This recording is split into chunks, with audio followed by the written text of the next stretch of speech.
Bonjour, Parashat Matot. Un des derniers textes du livre de Bamidbar.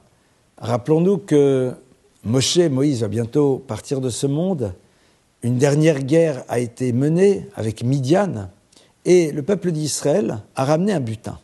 Et là, il va y avoir une mitzvah, un commandement qui va être donné, qui va avoir un impact dans notre vie à nous de tous les jours. En effet, de quoi s'agit-il ?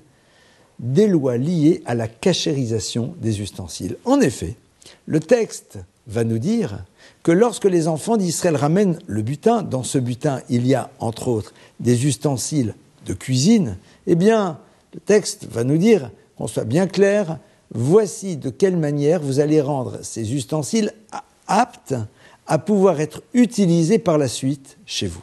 Et en effet, on a ici les fondamentaux des lois de cacheroute qui vont nous être enseignés. Entre autres, le fait que tout ustensile qui aurait absorbé quelque chose qui ne serait pas cachère, eh bien, on va devoir mettre en place un processus pour que ce qui est absorbé à l'intérieur des parois puisse en ressortir. C'est ce qu'on appelle la cachérisation, au feu ou à l'eau bouillante, suivant les matériaux, je ne rentrerai pas dans les détails. Mais derrière cela aussi une autre loi, les lois du mikvé, c'est-à-dire l'obligation que l'on a de tremper ces ustensiles qui vont être utilisés dans la cuisine à l'intérieur de ce bain rituel de purification. Alors, de quoi s'agit-il ?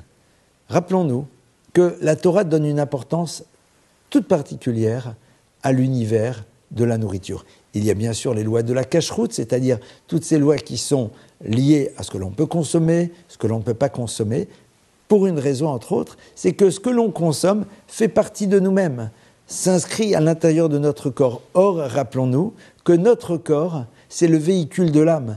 Et donc, celui-ci doit être nourri avec tout ce qui lui permet de pouvoir être le meilleur véhicule possible de cette âme divine qui est à l'intérieur de nous.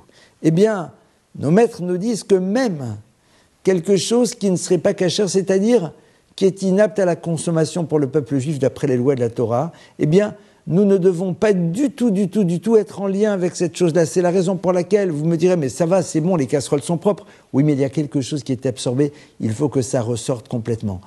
Et les lois du mikvé. Obligation au fond, en trempant ces ustensiles, de leur donner une dimension d'élévation, de faire en telle sorte que ce qui va être lié à la nourriture soit dans le domaine de la sainteté. Vous savez que, eh bien, on compare la table, le lieu dans lequel on mange, au misbéar, c'est-à-dire à l'autel sur lequel on amenait des offrandes au Créateur. Mais qu'est-ce qu'on amène comme offrande ? Eh bien, ce qu'on amène comme offrande sur notre table, c'est notre retenue, justement. La capacité d'avoir un rapport sain au monde de la nourriture, avoir conscience que celle-ci a un impact sur nous qui n'est peut-être pas nécessairement visible comme on le croit, mais qui est quand même bien réel. Voici ces lois qui nous sont données à l'intérieur de cette paracha, et auxquelles, et c'est extraordinaire, le peuple d'Israël continue à faire attention. Éternité de cette Torah. Shabbat Shalom.